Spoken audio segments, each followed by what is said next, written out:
All right, here we go. Welcome, everyone, to episode 62 of the Pickleball Effect Podcast. It's 2025. 2020. We're back. It's obviously been a minute. It's been a minute. Got to lube these lips to get the brain going. Welcome to 2020. Your host, Kyle and Braydon. This is your host, Kyle and Braydon. But yeah, we're back at it. It was a nice break. It was. So much, you don't realize how much time your mind is spent thinking, oh, what do I say on the podcast? Notes that I put down. A lot of time is dedicated during the week for the podcast. So it's nice to get a break, kind of let the brain loose for a minute. But here we are again, ready to go. I'm ready for 2025. I'm actually really, really excited for this year. I think we have a lot of upward momentum going in to the end of the year, and we're just going to keep it rolling here. But yeah, I'm excited. Anything good happened to you during the break? Not just holidays, hanging out with the kids, having fun. Played a lot of pickleball. Did you play a lot? I actually didn't play a ton. Oh, I did. I played a lot. Went to like the New Year's event at TFP. And You've been testing paddles, or do you have a new main? So I've been playing with the new, I'm probably going to say it wrong because I haven't even talked to them on the phone, Evora. Dawson? Yeah, the new Dawson paddle. Yeah. I've actually been playing you sent that picture on the channel. Yeah, I've been playing. I've probably played 5 sessions. And you're digging so far. I'm liking it. Yeah, all right, which is surprising because it's thin. We'll talk more about that here in a minute in the paddle Babble section. We were talking, leading up to this, how we want to upgrade the podcast, what can we do different this year? So we're adding new segments, and we're going to be consistent with these new segments. So we're going to stick with the weekly update. I think it's important to to build a connection with everyone, let them know what's going on in our lives. I think the weekly update's a good segment. We're going to add 3-0 to 5-0. This is going to be consistent. We brought it in here and there. I think we'll just kind of toss it back and forth. I think so. I have a note this week for 3-0 to 5-0. I'll do it next week. You'll do it next week. I like that idea. Then we still have Kyle's Corner, Paddle Babble, and then we're adding a Q&A section at the end.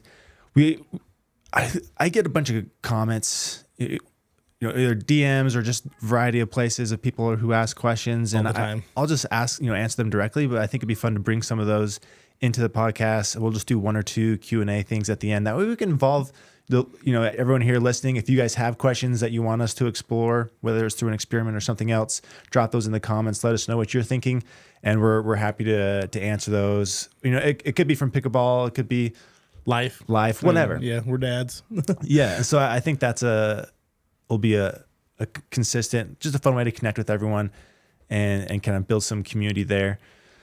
But yeah, this will be there's so much that happened. Yeah, while we were gone, dude. Like Kyle's Corner. I could have put more. You could have put so much more. I almost needed to revise it because I'm just like, because I had started because we took that break. So it's like some of the stuff I wrote down, and then I'm like, oh man, it's kind of old now. No, exactly. I'm like, this is kind of old. Somebody's gonna be like, somebody else already said it. I'm like, I know. Oh, I know. Yeah, some of these topics have been covered, but we'll add our thoughts to it. So yeah, we'll go through the weekly update. Looks like we're going to talk about like Ben and Collin breakup. You were involved with the Japan Proton Open, which is cool. Some local news with Selkirk opening a brick and mortar location, which I think is really interesting. Yeah. And then the B&B dope. We'll just touch on that. We'll just touch on what would you call that? Confliction or what? Controversy, battle, whatever. Paddle Babble and Gear. We're going to talk about the paddles that are getting delisted and what the brands are replacing them with. I've been playing the Core Super Quartz. I want to talk about the trend that Kevlar was it last year, right? That was just every brand came out with Kevlar. We already have the tech that we're going to see from everyone this year, so we'll talk about that. And then flick weights. And then for the Q&A, we're going to talk about different densities of tungsten and how that affects performance on the paddle. Does it matter, or do different densities perform different? Having more condensed. So starting with weekly update. For me, like during the break, of course, Christmas, all that stuff is super fun, but it's also super exhausting. I'm not like a huge holiday guy. Are you a big holiday person? And emotionally, like I'm like an introverted extrovert. Like I can play the game and be an extrovert and be happy, but like it drains me so much. I'm the same way. You go there, you show up, you play your part, but you need some alone time. Like you need to be by yourself for a minute afterwards. I'm very much that way. And so as much as I love Christmas and being around family, I'm like very happy that it's over. I can get back in routine, knocking things out. And so I'm kind of happy we made it through, and we're moving into 2024 or 2025. That's gonna happen. I knew that was gonna happen. You feel like an idiot when you say it, but I said 2020 so far, and I've said 2024. But the most exciting thing that happened to me during the break was one, my youngest is walking. That's awesome and not awesome. No, it's great. She's a lot happier. She just turned 1 early December. She started walking shortly after. She probably could have walked 2 months ago. She just now decided, I think I want to start walking now. I think part of it was she was a very fast crawler and walking just wasn't fast enough. So she's stuck with crawling. But this is like a stage of life that I just love. This 1 to 2, it's really, really fun. I have a really hard time with a newborn to 1. It's a lot of work. Not a lot of sleep. Not a lot of sleep. And so it's in a good place now. And the baby walks are just so cute to me, dude. Like they look like they have, the saddle legs and they're just wobbling. They're not quite steady, but they're trying to go as fast as they can all the time. I know. With my kids, I wonder if you did this too. Like when they first started walking, it'd be like, how many steps they like count? I'm like, they got 7 steps. And we just like let them back and forth. It was almost like a workout. Yeah, it's so fun. And so that's really cute. I love this. Excited where she is. And then, of course, I have my goals. I've been writing and thinking what I want to attack in 2025. You been thinking that? Oh, yeah. I've got some pretty big goals for 2025. How do you organize goals? What are your goals for this year? I just wrote them down. So they're, concrete. My goal, I want to attend at least 3 bigger tournaments this year. Travel for pickleball twice this year, like continentally. So I got a trip to Vietnam I'm trying to plan. And then maybe the Asia Open or somewhere, but I want to do 2 international trips for pickleball, and then an international one would be fun. I want to do 3 bigger tournaments. I guess PPA that comes to Boise can count as that, and so maybe 2 bigger tournaments. There you go. So. Nice. Those are. I did a bunch of those last year. I don't know how many. I think I'm gonna actually cool that off a little bit. It's like, okay, I had my fun. I traveled. It was great, but I don't feel a need to just go play unless there's some other thing pulling me there, whether it's an event or participating in something. But we'll have to do at least one of those together. My goal with the international is less to play and more to like, I'm going to try and get some brands involved and, push some growth of the sport when I'm like going to Vietnam or whatever. Yeah, I love that. It's grown internationally. I know that's a big focus for some like Selkirk and some other brands is that international presence, which is smart because as big as it is in the U.S., it's going to 3, 4, 5x as it grows internationally, 100%. Right? And if you're not there, if you're not present in the other countries, you're losing out a lot. Yeah. And I think that's an advantage that Selkirk has over others is they can make those investments. Proton's starting to make investments internationally. I think players like Kwang is a free agent right now. He's a free agent. And he's attractive because he's so well known outside of the States and he has a big presence there. And they're asking a lot of money for their new contract and knowing that maybe he's not worth it today, but tomorrow he probably will be. And they don't want to hold themselves back, but it's a big lump sum. I'm interested to see where he ends up. Yeah, that'll be interesting. So he's been with Selkirk. We'll see where he lands. I imagine Selkirk wants him really bad to keep him, but they're playing that game right now. Let's see here. Yeah, looking at my goals, 2025, I break them out into 4 different things. I have physical, family, work, and spiritual. Physical, I'm in a good place. I got a good gym routine, but I want to get more flexible. Are you flexible? Shoulders, yes. Lower body, no. My lower body's horrible. I'm not even close to touching my toes. It's pretty pathetic. And I've always had like lower back issues and pain.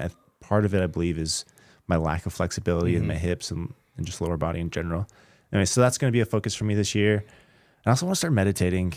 I have a bad like addiction to my phone. I'm always checking my email way more than I should. Doom scrolling, some of that, but also just working more than I should. Okay. And I had this tendency to want to respond fast and not wait for regular. Anyway, I just had this addiction to my phone that I need to curb. It's a little bit of a dopamine hit to like go there, check my cells, check whatever, and do these things that don't really matter. And I need to get that out of my life because it's causing issues in the evenings, hanging out with my family, not being present and stuff. And so I want to meditate. I think that's going to help curb that. With my family goals, 2024 was so cool in a lot of ways where I went full-time pickleball. First full year, full-time. Yeah, started in February. And it's been amazing. My work-life balance has improved. Just my daily, just enjoying my life has just improved dramatically. But it's also come with its own challenges.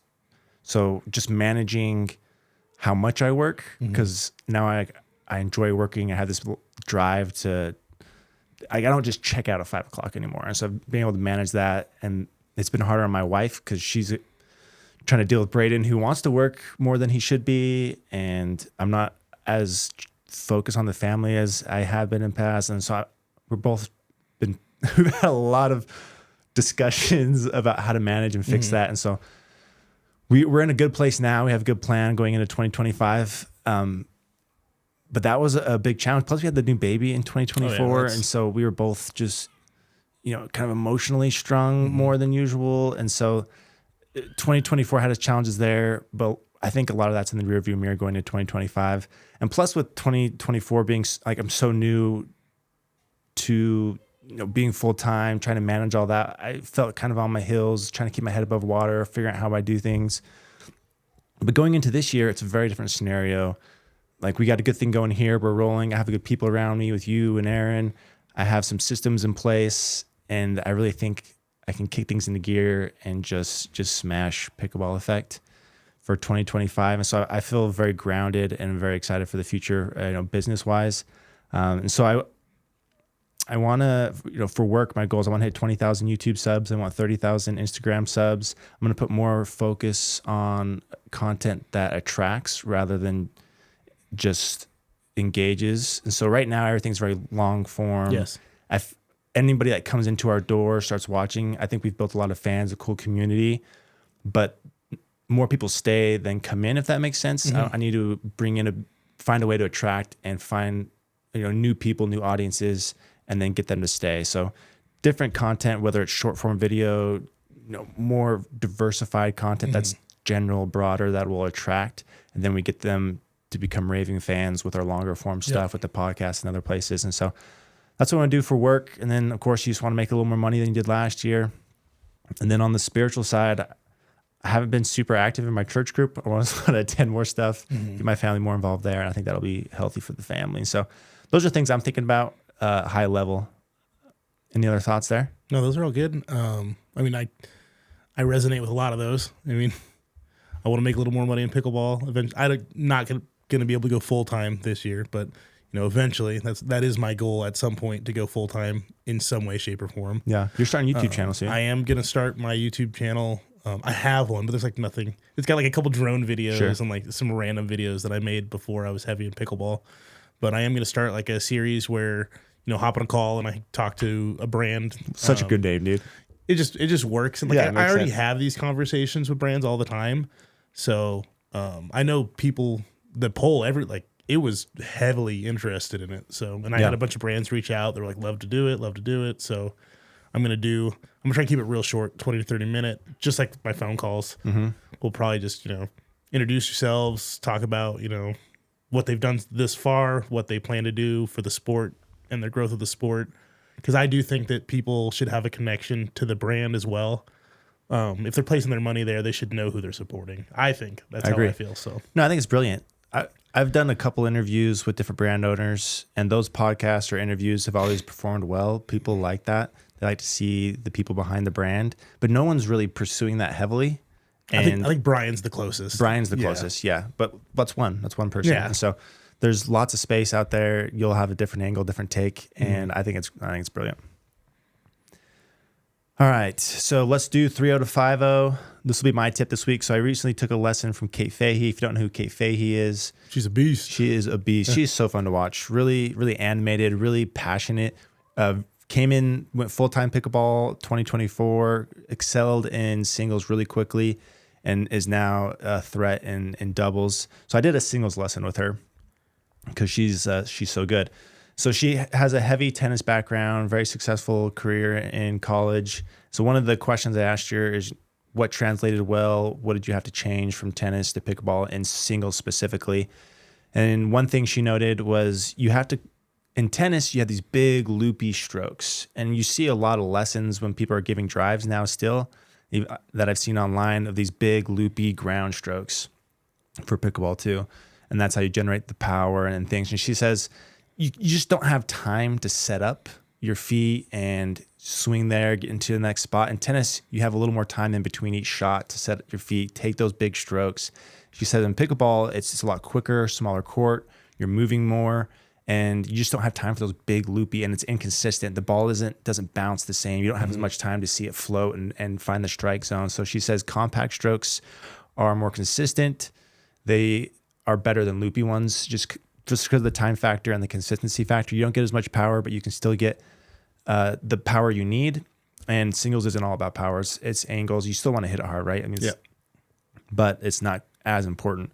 So look to be more compact in your strokes. And that's good advice just in general, but particularly on ground strokes. And then in connection to that, she noticed that, and since she pointed out and we talked about it, I see this all over the place with just technique for ground strokes, is when I'm driving through the ball, very often I would lift my chest as I swing. And as you lift, the ball lifts. So if when you go to the court next time, just watch people drive the ball. And the amateur levels, you see this all over the place from people who just haven't been taught correct technique for ground strokes. Is you'll see them, swing big and then lift up their chest and as they go. And so that's going to cause issues. You're going to spray the ball. You're going to lift the ball. You give your opponent. You want to keep the ball low, right? Yeah. And so the thought process, the swing motion or the swing thought you want to keep in your head as you're doing these ground strokes is you want to keep your head generally level. So you're rotating your body, but you're not lifting your body. So the power comes from your legs. It comes from the rotation, but you want to keep your head level. And so keep that in mind when you're hitting your forehands and your backhands. Keep your head generally the same level from start to finish with your stroke. You'll be a little more consistent. You're gonna lose power at first because it's different, and you got to figure out the correct rotational movement. But the more you do it, the more power you'll generate, because lifting is actually a power leak. Yeah. You're gonna lose power that way, as well as lifting the ball up higher. And so keep your head flat, keep your strokes compact, and you'll have more success there. So that's my tip for 3 out of 5-0. Let's go to Kyle's Corner. One last thing about that tip. Oh, sure. That helped. Somebody taught me that same thing, a coach, and immensely with two-handed backhands.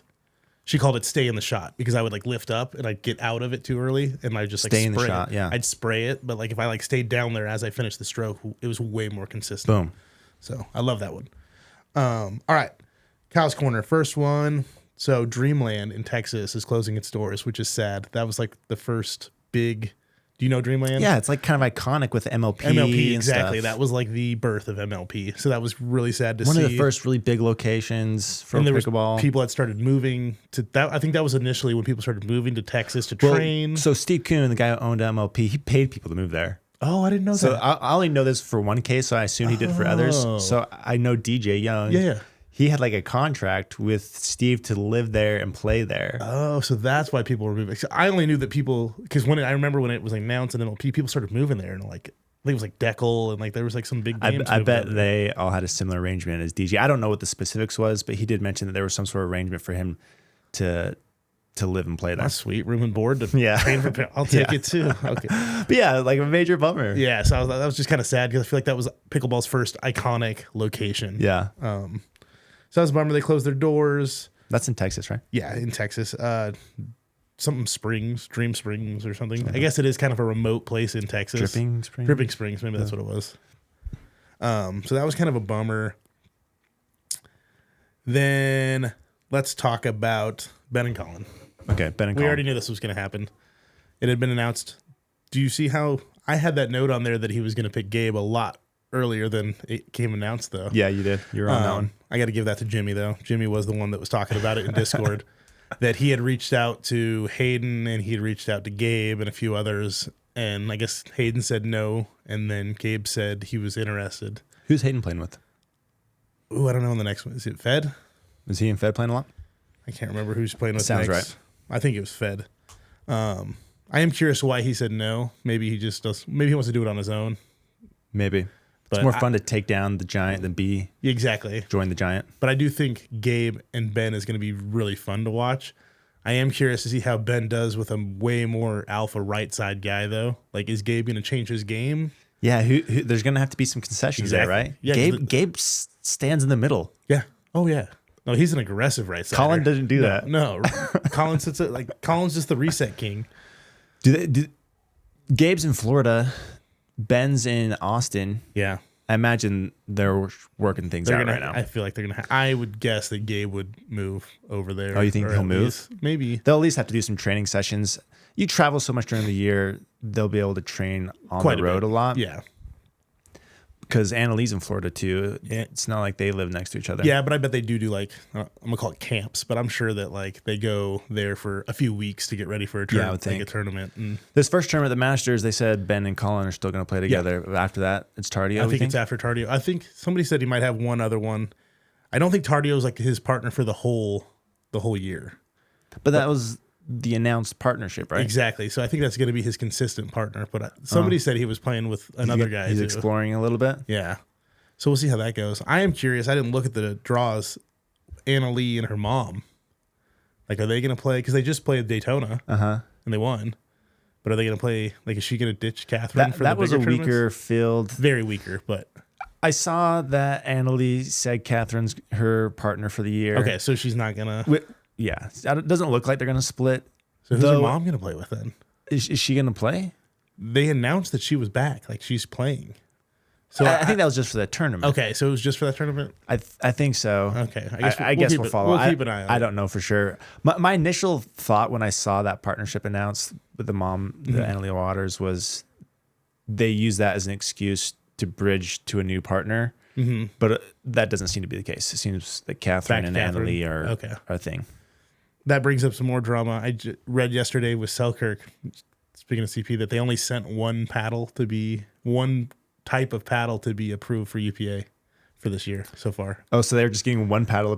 The 008 is apparently the one they sent in for UPA certification. So all their pros are going to have to use that one? That's what the rumor is as of yesterday in the Discord, is that the Discord? I don't trust Discord. I mean, Discord.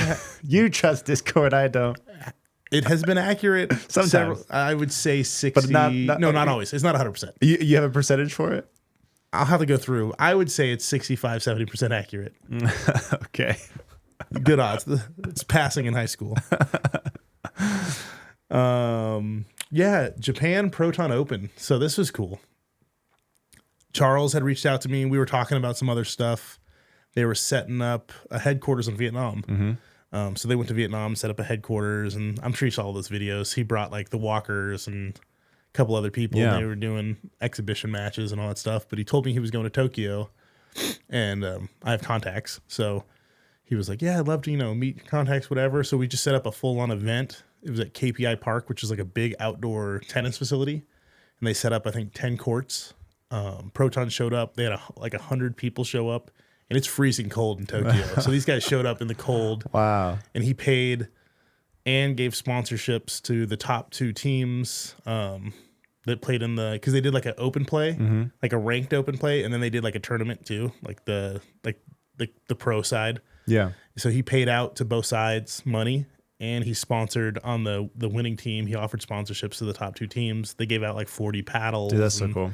Backpacks and all that stuff. So for those listening who don't know, you were heavily involved in getting this set up, right? Which is why we're interested. So what was your role exactly for the event? Well, it was helping basically bridge the gap between Japan and them. Talking to Yasko and my friend Chris. And then Those are Japan people? Yeah, they're Japan people in Tokyo, which I've set up people that watch this podcast could reach out to me all the time. They're like, hey, who do I talk to in Japan? So I've actually set up a lot I've seen of a few people of those comments. In Japan. But basically, I was the spark that got them together, because otherwise it's hard to get in there. Like, unless you know who to talk to. Yeah. Like, you can't just show up to Japan and be like, I want to have an event. Like, you have to know who to That's talk so to. cool. But That's awesome. Protons, they're making an investment internationally, and I think it's smart. They're spending like crazy, I feel like. Oh, yeah. And they got a new paddle coming. It's in a bunch of people. I have friends in Asia that had tried it already, the Flamingo, but it's not, they don't have any in the States yet. They have a few in the works, it sounds like. Yeah. They have, I think, three or four going to launch this year. Typical is like all the other brands. So we'll keep an eye on those. Local news, Selkirk is opening a brick and mortar store. This is fascinating to me. I've heard from several people. I know who the manager is going to be. I don't know if you know. I heard the name, but I forget. Well, no, it's John's wife. Okay. John Yu's wife. Yep, that's right. Okay. And then it's going to be in Meridian, which is interesting to me, because Flying Pickle is a sponsored club for Selkirk, and we have to carry 50% Selkirk paddles. So now is that like why be so close? Well, now it's like direct. Is that direct competition? I feel like it is. Sorta. Yeah, I don't know. It'll be interesting though. So this is their first store, from what I understand. this is a dedicated brick and mortar store. They're going to have a half court in there for paddle testing. All Selkirk. The the manager's been tasked to build pickleball in the area. She's going to hold events. She's going to give out a lot of paddles and just build Selkirk in the space. And so do you think a retail store like that can work? I don't know. I mean, I'm torn. I think it's a good place to try it. I mean, just the idea in general to me sounds like a losing battle, just because it's one brand. When you're buying a paddle, testing paddles is king. Yeah, oh yeah. Nothing beats demoing paddles, and so having a retail space is huge for demoing. But as a consumer, I don't want just one brand. I want to test a bunch. Yeah, you want to see what's out there. And so I would much rather prefer some sort of scenario like the Flying Pickle or some general retail store where I can test a ton of them. But this format that they're using is better than like I can walk into Dick's, they have 10 different paddles, but I can't test them. Nope. You can walk into Selkirk and test them. And Selkirk does have the advantage of they have such a huge catalog. They can fit most anybody. But the fact that it's just one brand makes it tough. I'm interested to see the experience because there's a few things I think they could do that would differentiate themselves. And Selkirk's the perfect brand to do it because you have like the different grips, like the different grip thicknesses. Oh, that's an interesting element. The customization element. You could have like a paddle fitting. So like if they have like... Yeah. So I think they could push on that, which would be great for like a demographic of people. Because I've met people that want the best of the best. And like, right. Like that would be, exactly. And that would be very attractive to them. Yeah, there's definitely elements that make so much sense to buy in person versus online. In person is definitely preferable for that. If you have someone that's knowledgeable, they can customize, you can demo, fit you, which is huge. And so yeah, there's definitely advantage. I think long term having retail stores everywhere is ideal, but they're expensive. The rent is a lot. Oh yeah, you have to all of a sudden you have to have a couple managers, a few workers. Staff that's trained. Staff's the word. And so it gets expensive and you have to move a lot of product to make it worth it. And so, and then plus you have to store product there. Oh yeah. Which is expensive. Yep. I was going to say, and you're in Boise. So are they going to trust your staff or are they going to trust us? They're going to. Yeah, they came the wrong place. That'll be interesting. So that's a good one. I'm excited to see how that goes though. So we'll see how that goes. And okay. Bread and butter versus dope. If you haven't been paying attention, this was semi-hidden. If you haven't heard of this, don't be like, hurt. Like if you follow bread and butter, you probably saw it. Yeah. Outside of that, you may not have this, but this is a really funny story. So bread and butter is doing an anniversary edition of their paddles. They're doing basically all of them: the Filth, the Fat Boy, the Shogun, the Invader, all in like gold with the titanium with the gold weave.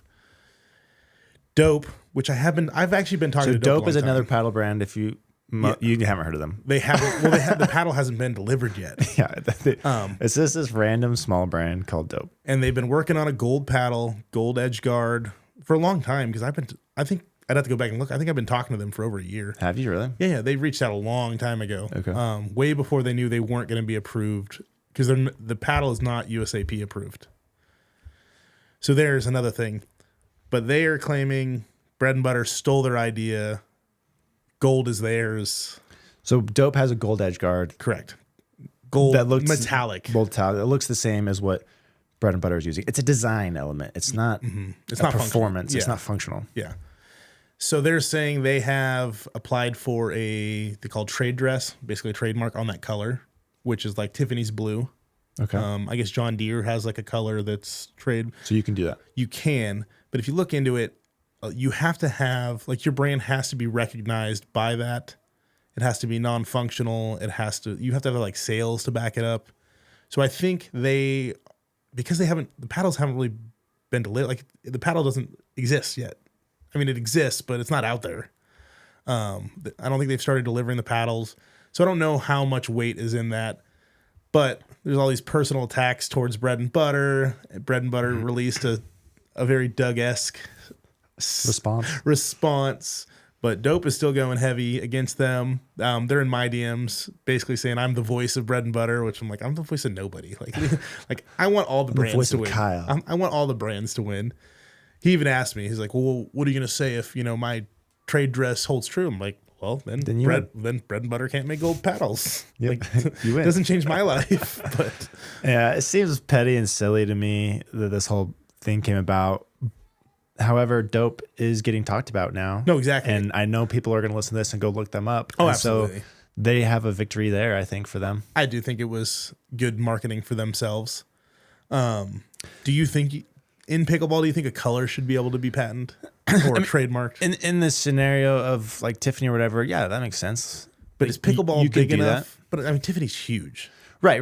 Yeah, I'm saying in this certain scenario, it sounds like you can go do that. Yeah. And it's fine. Sure, go take a color or whatever is yours. But if you're a new brand, you're not recognized, it doesn't make any sense. You can't go take a black edge guard. Every edge guard's black. Colors are just reused all over the place. There's been lots of tungsten things that come out. It's natural. Yeah, you're actually a perfect person to talk about. It's competition. It's part of the deal. You've been ripped off a bunch of times. There's a bunch of tungsten clones. Yeah. Do you personally go attack those brands on? No. No, I just do it better. And Braydon's also the nicest guy ever. So no, I think competition's healthy. I think it's fine. Mm-hmm. It's just a natural part of business, and you have to adapt to make it better. To Dope, I don't think it's fair that they attacked B&B the way they did. Mm-hmm. I think B&B is in the right in this one. But Dope got some free marketing here. We're talking about them. People are going to go look them up. I don't know if anyone's going to buy their paddle, but they're going to look them up. They're going to know who they are. They're going to get lots of traffic. So that was interesting. Last item about that, I did talk to Doug, and I actually did like his. He actually said it would have been smarter for them to come together, and they could both push out these gold paddles and prove that there is a market for non-USAP approved paddles. That would have been better than just this big feud. Yeah. Because with all these battling governing bodies, like a non-approved paddle for rec players, stick it to them. Getting more attractive. Yeah, there's definitely the cost benefits there for the consumer, right? If you have to get approved. Well, yeah, exactly. If you're not getting approved, it saves the company money. They can give you a paddle cheaper. Yep. So, all right, paddle, babble, and gear. We're gonna start with talking about the brand's replacements for their delisted paddles. So this was another huge news that hit while we were out. Yeah. I did a little video on it for Instagram, YouTube, just like a little short, just getting the news out. So if you haven't heard, USAP came out and said it was like 6 paddles, I think it was, do not pass the PB core test results. They're above the limit. Come July 1st, you cannot use these in tournaments. They will not be USAP approved. They're getting banned. And so the paddles are getting banned. These brands have to deal with that, right? Yeah. So the paddles that were delisted was the Mod TA15, the Gearbox Pro elongated, only the elongated, and then out of the blue we had basically all the Black Ace, all the original Black Ace models from 3 years ago, 2022. So two years ago. We're 2025. Could we say 3 years ago? I think so. We'll say 3 years. We'll say 3 years ago. So that one was kind of out of the blue. So first thought was, okay, where did these Black Aces come from? I think this speaks to what the PB core test is looking at. Mm-hmm. So the Black Aces, the originals, are very poppy. Insanely poppy. Not very powerful. They're kind of flimsy and weak from the backcourt. Mm-hmm. But when you get to the net and you find that sweet spot, it's a rocket. It's a rocket. It goes. And it was the first one to really have that kind of pop. And so it made some noise. Got picked up a decent amount. Yeah. And so we're thinking the PB core test looks at pop more than power. Do you think that's a good or a bad thing? So I had been tossing this around how I feel about that. And I actually think that is a good thing. And I know some people are going to disagree with me, but I think the biggest, if we're talking safety, when you're at the net is your closest distance, and the faster the ball is there, the less reaction time you have. I feel like that is the danger. I agree. Okay. I'm in the same boat. I think that pop, that counter, that's when you're in close quarters. That's where damage can happen. That's what we want to curb more than power. Yeah. There's people that can rip it from the baseline. And a lot of times those guys that can smack it from the baseline with a JOOLA can also smack it with a Halo. Absolutely. Well, given it is slower, but it's still fast, they can still produce that power because a lot of that's on your own. But when you're at the net, a lot of that power comes from, there's more person and paddle at play. Yeah, oh yeah. Whereas the baseline, Shorter. it's more the person. Exactly. If that makes sense. There's way more technique there. Then when you're at the net, it's like It's very short, compact. Yeah. And if you're getting hit in the eye from the baseline, you're just slow. You know, like please move. And so I was for it. I was like, okay, we kind of have an idea of what PB core test is looking at. It obviously is penalizing pop more than power, which I think is good. So those fell off, but also kind of makes you question, you know, the bantams, the 12.7s are super hot, you know, poppy, but those weren't part of the list. So that was interesting to see. Maybe that's the limit for the pop. I want to see the numbers. Like I want to see a database. It's like this paddle, this number, this paddle. I wonder if I'll ever do that. So we can graph it and we can like. That should be public knowledge. Or to just give us all the data and we'll make it public knowledge. Let Q do the crunching of the numbers. Yeah, go crunch some of those.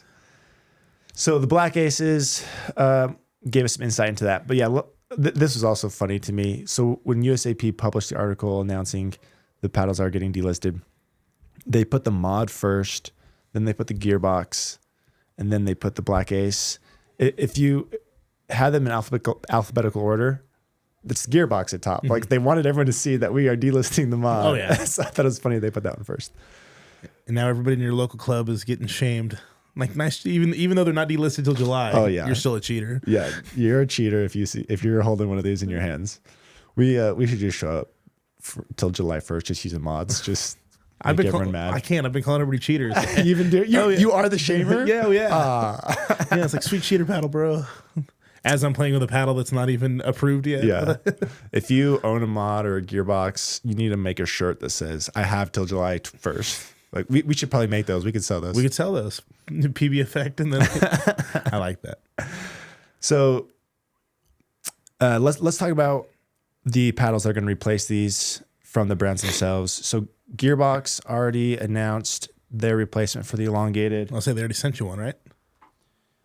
Yeah, so I have it here. So this is the one that was getting illegal. Only the elongated. The Fusion, the shorter one, the shorter model is still used or allowed to be used. This is the one that's coming in. So this is the Pro Ultimate Power 14 millimeter. So they have the 16 millimeter model already available for this.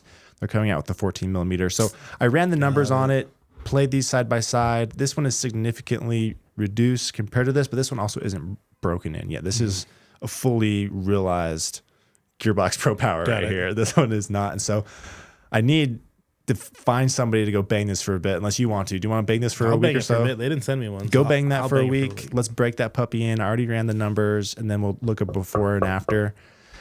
And so to me, dude, PB Core, let's see, I'll zoom in on that, but it's freaking huge on there. Yeah. You know, funny thing about that, a lot of people, several brands messaged me and said that PB Core stamp isn't. No, I don't think that's an official stamp. It's not an official stamp. I thought it was an official stamp, but it's not. That's just a marketing ploy on their part, which is actually really clever. Yeah. But the other two has a quiet and just a normal USAP stamp. Those are both legit. Quiet approved now too? Yeah, so all their pro models are quiet approved now. Okay. Which is really cool. And they are quieter, I think. Yeah. It makes sense. They fall into that category. So I'll hand it back to me for a sec. So this... What was swing weight? Was it less? Dude... Because I forgot. You sent me the number, but I can't remember what this number 128 was. For this. This was 123. Oh, it's more. This is 128. It's huge. To me, that is just a huge miss. This was a huge miss to come in this heavy, and it feels that heavy when you hold it. The number one complaint for the 16 millimeter, these, that they're heavy. They are. And they're edgeless, and so you have that little tighter sweet spot. So they need that perimeter weighting to expand that. And with them being so heavy already, you're in the 130s. You're in the 130s. Yeah. And so that was just a huge miss, I think, on their part. I wonder if there's some reasoning. You know that they are hearing that feedback. Yeah. Every single review of the Ultimate 16 said, I like the way it plays. It's great. I like that it's more forgiving with the 16, but it's heavy. And so you know that they heard that loud and clear, and then they come out with a 128. Either they're not measuring that as they test, but they have to be. There has to be some reason. There has to be something about having that extra weight in there to help it pass the test is my guess. Oh, yeah. Because they're not going to go intentionally make this as heavy as it is. And it was just too much. Unless it gets super power and poppy as it breaks in, then it's just too slow and it's not giving you enough because you're not there to get enough oomph and swing on it on those counters. You're just late a lot. So to me, that was a major bummer. You can hang on to that. I'll take the Theragun to it too. No. Yeah, take a Theragun to it. But maybe it breaks in, it plays nice, and it'll beat my expectations. But at the moment, I'm just like, that's just too high. Did it play any softer or anything than that, or does it feel pretty like impact feel pretty similar? Impact felt similar. It definitely had the same vein, but yeah, it was definitely not as offensive. You could just feel it on drives, counters. It just wasn't the same, and the numbers backed that up too when I ran the test. And so we'll kind of see with that. If they come out with a hyper version of that, I think that makes more sense. Just the way these are designed, elongated, they're just too heavy. Yeah. They perform better in that shorter shape, and the hyper 16 got a lot of acclaim, and we're going to see more and more of that paddle. So I'm sure they'll come out with a hyper down the road, but the elongated immediate replacement, this comes out this week, I believe. That was a letdown. That was a bummer for me because I was like, oh, really interested, excited to see how it compared, and it's just meh. Black Ace 14s and 16s came out versus the original 11 millimeters. So Prokennex, they must have had the news beforehand. They released new paddles a week before good the delisting. Yeah, so I don't think that was coincidence. So they came out with a couple elongated, and then they're matching all the same shapes they had before. Mm-hmm. So this is the original. If you guys don't know the one we're talking about, this is the one that got delisted. This is available in a few different shapes. Sounds like a gunshot. Sounds like a gunshot. You haven't heard one. Yeah, super thin. I think it's 11. And just really, really poppy, low power profile. The new ones are 14. They have a 14 in the same shape. They have a 16 millimeter now. And then they have two 14s that are elongated. Similar vein. So I've put some time on. I wanted to put more time than I have, but I did play with it and run the numbers on it. It's not as poppy. You get a little more power from the back, but it's not a huge change there. Definitely more forgiving. I was about to say that was the big thing I noticed, that it was definitely more forgiving. Yeah, you definitely have more margins, but it's still an edgeless paddle. It's not oversized, right? But it's not a huge drop off in pop. Like they're definitely reduced. You notice it, but it still has the identity of Black Ace, where you have that low power, high pop profile, and they're extremely lightweight. This was, I want to say 103, 105. Dang. And so it almost has that Anna Lee Bantam profile where it's super light. It's not quite as poppy as that one, but it's the same vein where it's low power, high pop, really lightweight. I just slapped some weight on here, and I want to go play with weight. I haven't played it with weight yet. I've only played it stock, but now that you say it was 103, my graffiti's not set up right now.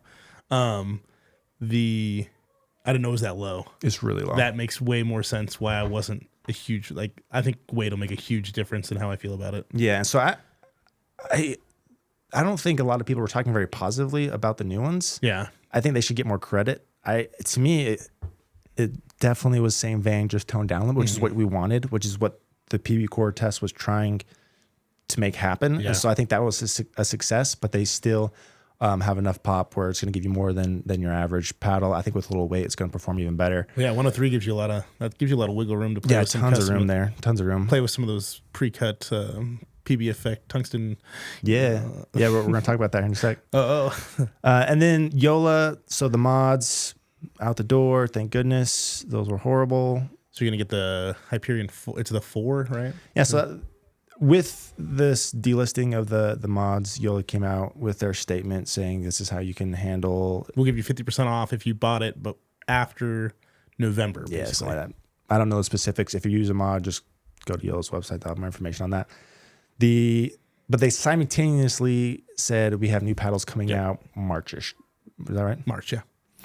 And so YOLA emailed me last week asking if I was going to be available late February for like a little meetup thing in Mesa. Ooh. So that'll be cool. They're going to... Last year they did that dedicated event. Mm-hmm. This year they're doing it in tandem with the PPA Mesa. Oh, cool. So they're just going to find a day within that tournament to do some sort of little meetup. So they invited me to come to that. I'm going to go to that. I'm very interested in what they have coming down the line. In conjunction with that is what we're going to see a lot of this year. I guess not that meeting, but which is what YOLA created with the dual foam walls, right? So let me grab a paddle. Here's an example. This is the Rev Zeus. We'll talk about it here in a sec, but YOLA expanded the foam here, right? Yep. So the extra paddle or the extra power is coming from a little more give in the core, rebounding more of that kind of trampoline style, right? So they were the first to do the extended foam. I call it dual edge. Well, yeah, because you have the perimeter foam that's like in that bladder, and then you had the foam on the outside, which was a different foam than the perimeter foam. So I call it dual foam wall is what I'm calling it. This is going to be the Kevlar of 2025. Oh, 1,000%. Everybody's I've already gotten so many pitches in the last 3 weeks of check out my new paddle. It's dual. Everyone says it's a slight variation of, but every single pitch has been some sort of variation or the exact same thing of a dual foam wall. We're going to see that all over the place. Every brand seems to be coming out with that as their power paddle. So this is one of them. This is the Rev Zeus. They're semi-popular, this brand here in this area. I don't see them a lot other than Utah and here. I've seen quite a few here already, though, of the Zeus. Yeah. Like quick. And so this is a dual foam, and it actually plays pretty good. It very similar to the 14 millimeter YOLA 3S Hyperion. It's lightweight. It's a hybrid shape. You definitely can feel the power on pop. This one's also super light. This is they sent me two. The first one's actually my other one's on loan right now. The one I've been using. You slap a little weight on this thing, and it actually plays pretty good. It's only $150. Plays very similar to a YOLA 3S Hyperion 14 millimeter. Sounds like a budget option. It's a great budget option. I did get a code with them, so you can use the code PB Effect. I think it brings it down to $135. So a really good deal. Yeah, that's a good deal. We're gonna see those all over the place. The only challenge, or I don't know what you want to call it, advantage that YOLA has is they have so many options and so many shapes. Whereas we're gonna see this tech pop up in random, just one-offs and a bunch of different brands. So if you want a specific shape or style that YOLA offers, you have to go hunt around to find some random or smaller brand that offers that technology in that shape you want. Otherwise, you have to go with YOLA.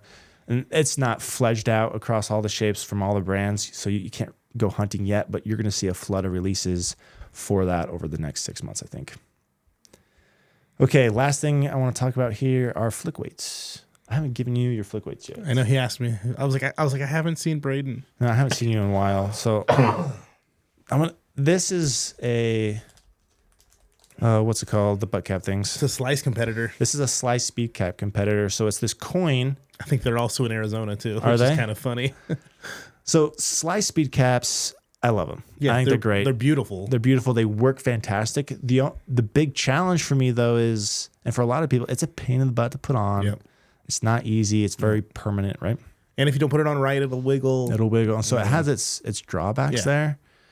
And not everyone was willing to do that. Yeah.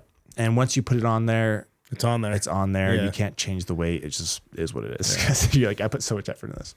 And so Flick Weights was like, I love the idea, but I want to make something a little bit easier, a little more convenient. And so they have these coins. This looks very much like a quarter. But copper.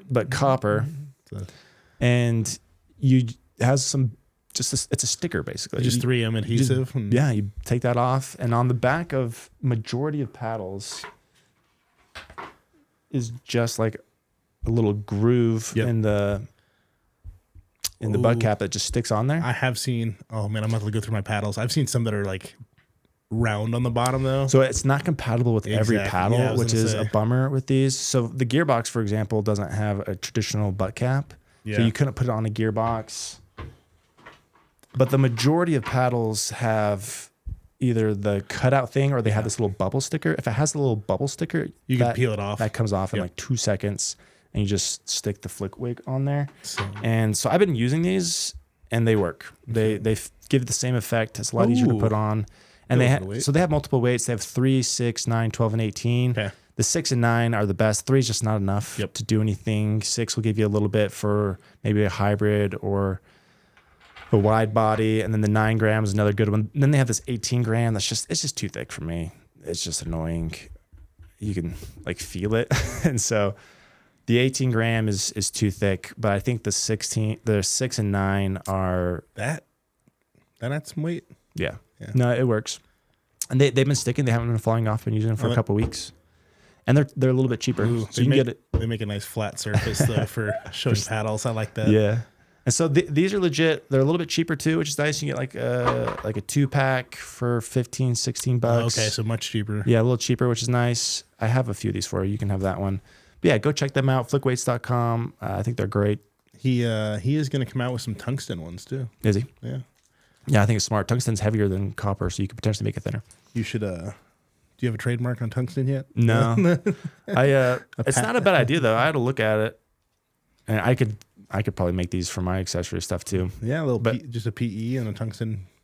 Yeah, I could. It's a possibility. But in the meantime, I think these are awesome. You can use the code PB Effect to go check those out. Last thing, I was going to talk about the Core Super Quartz. I'll move that to next week. Yeah, I need a little more time on those. Yeah. I've been getting so many paddles. Yeah. Like 1 week I got 10 paddles. I'm like, yeah. You feel it. I'm like, what do I play with? You feel my pain. I'm only going to play 3 days to this week and I have 10 paddles. Yeah. Okay. I'm glad you're feeling my pain. Okay. Last segment here is Q&A. So this is a question from Garrison Bennett. He said, how do you determine if you should use longer 0.5 gram per inch strips or shorter 1 gram per inch strips? Is there a difference in having weight more concentrated versus being more spread out? So when you go shop and look at the tungsten rolls I have 3 different weights. So I have a 0.5 gram per inch in the blue, 1 gram per inch in green, and then 1.5 gram per inch in the red. The big boy. The big boy. That one's yours. Yeah. I haven't gotten any yet. Yeah. I need to get you some strips too. I also recently announced some yeah, these are cool. Some tungsten strips. So this is like a traditional, just 3 gram pre-weighted bars. Which is perfect. A lot of people, 3 grams is plenty. Yeah. So like, those are yours perfect. too. Anyway, so his question was, you have 3 different weights. Which one should I be using? And so I did an experiment. I'll just grab a random paddle here, where I cut out 3 grams of the 3 different weights. So the 0.5 gram ended up being 6 inches. 1 gram was 3 inches, and then that one was 2 inches. Yep. And I just put it on the side. So I measured the swing weight and twist weight of each different length on the side, and then ran the numbers, and it was almost the exact same across the board. It didn't hardly change swing weight. Like the swing weight and twist weight change was nearly identical for all 3 options. Yeah, no matter which, So picking between which weight you want comes down more to like a weight tolerance than anything else. You like more weight. You're going to want the 1 gram or the 1.5 gram. This 0.5 gram is just not enough for you. So, and there's another thing. I don't like to cover. So I want the heavier stuff because I don't like to cover my logos and stuff. There you go. Then I can use less. Yeah, it's more condensed. Because I put my weight here anyway. But if I use the thinner stuff, I got to go here versus here. Yeah, so there's little stuff like that. Yeah, I think primarily just comes down to preference, weight tolerance more than performance. So for the way I do it is I'll use the 0.5 gram on elongated paddles because they're already head heavy and I don't want them to get too heavy too quick. And so I'll put 3-4 inches of the 0.5 gram to keep the weight down and still so it's not just like 1 inch. It's spread out a little bit. So I'll use the 0.5 gram on elongated and I'll use the 1 gram and the 1.5 on hybrid and wide bodies just because you need more weight. Like for example, the Annalee paddle, if I think I have 8 grams on each side. I don't want 16 inches of tape. Yeah. And so I'm going to use the heavier for the Annalee paddle. So it just depends on your situation, what paddle you use, what you need, and whatever your tolerance or preference is there. So picking between these is less of a performance thing and more of a preference thing. So that's it for the Q&A. If you guys have any other questions that you want to submit that we can talk about, throw it in the comments, DM us, whatever, and we're going to start doing this on a weekly basis in the Q&A section. But that's going to wrap us up, starting 2025 off on a good note, I think. Absolutely. Thanks for tuning in, guys.